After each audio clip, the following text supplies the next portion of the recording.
लड़ाई बिहार में एनडीए से है, क्योंकि सत्ता में यही लोग हैं। नीतीश और भाजपा की सरकार है, और अगर इनको हटाना है, बदलाव चाहिए तो इनको हटाइए। अब जनता को इतना ही तय करना है कि इनको हटा के वापस से राजद का जंगल राज लाना है, अपहरण रंगदारी वाला राज व्यवस्था बनाना है, या नई व्यवस्था बनानी है जिसका नाम जन सुराज है। तेजस्वी यादव भी आज मधेपुरा आ रहे हैं। भाई लोकतंत्र है, सबको सब जगह आने जाने का अधिकार है, सबको अपनी बात कहने का अधिकार है।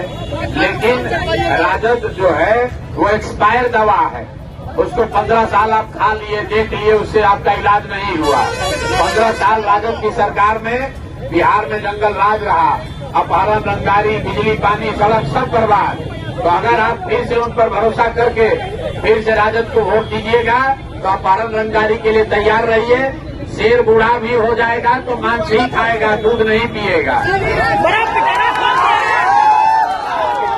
तेजस्वी यादव भी घोषणा पे घोषणा कर रहे हैं, बड़ा पिटारा खोल दिया है। घोषणा पे घोषणा करना ही दिखाता है कि कितना घबराहट में है। कल तेजस्वी यादव ने अपने घोषणा पत्र में जो बात कहा है कि बिहार में हर परिवार से एक आदमी को नौकरी दे देंगे, तो साथ में ही भी लिख के दे देंगे, बोले 20 महीना में दे देंगे, तो ये भी लिख के दे देंगे 20 महीना में अगर नहीं दे पाए तो बिना मांगे इस्तीफा दे देंगे। बिना मांगे इस्तीफा दे दो भाई। कल एक कहानी हमने सुनाया है बूढ़े शेर का।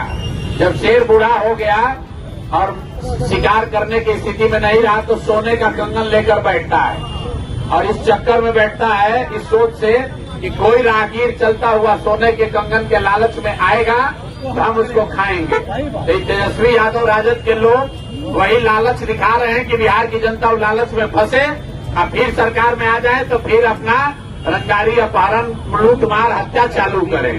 अब किसी भी हालत में लोग राजद को जिताने वाले नहीं है, राजद की सरकार बनने वाली नहीं है।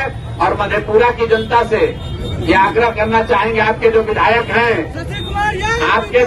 भैया, इन्हीं के विधायक के रहते हुए एक भी अगर यहाँ शिक्षा व्यवस्था सुधरी है तो बता दीजिए। शिक्षा मंत्री थे, यहाँ के पढ़े लिखे आदमी हैं, और आपके बच्चों का जब पेपर लीक हुआ, पटना में लाठी चला, इन साहब ने मुंह नहीं खोला। और रामायण पर बोलिएगा, तुलसीदास पर बोलिएगा, कालिदास पर बोलिएगा, हिंदू धर्म पर बोलिएगा, लेकिन यहाँ के बेरोजगारी पर नहीं बोलेंगे, मधेपुरा के विकास पर नहीं बोलेंगे। तो मेरे भाई, जन सुराज ने कोई बहुत बड़ा वादा नहीं किया है। एक चीज जरूर कहा है कि अगर आप स्कूल के बस्ता छाप पर बटन दबाइएगा, 14 को जन सुराज की व्यवस्था बनी, तो और कुछ हो या न हो, जो लोग छठ में अपने घर वापस आए हैं, वो अगर 14 को जन सुराज की व्यवस्था बनी तो अब उनको 10, 12, 15 हजार रुपए के रोजी रोजगार के लिए वापस नहीं जाना पड़ेगा।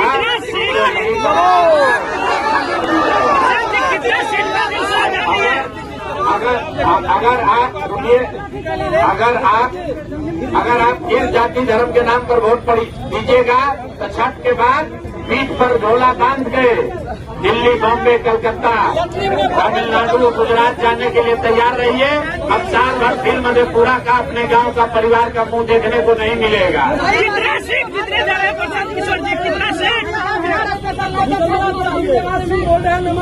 मेरे भाई, गुजरात में लाठी चले या महाराष्ट्र में गाली पड़े, तमिलनाडु में मार के भगाए या पंजाब में मार के भगाए, ये इसलिए है कि बिहार में रोजगार नहीं है।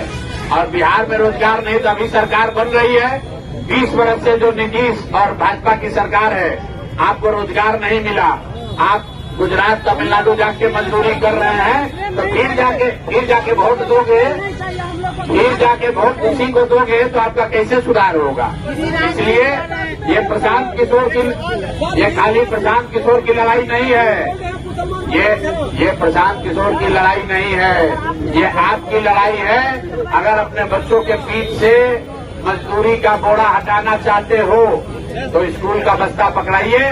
बिना पढ़ाई के कोई उपाय नहीं है, और नहीं तो नेता सब जाति धर्म में बांट कर आपसे वोट लेता रहेगा। नेता का लड़का हेलीकॉप्टर पर चलेगा और आपका लड़का रोड पर चलेगा, उसके पैर में चप्पल भी नहीं।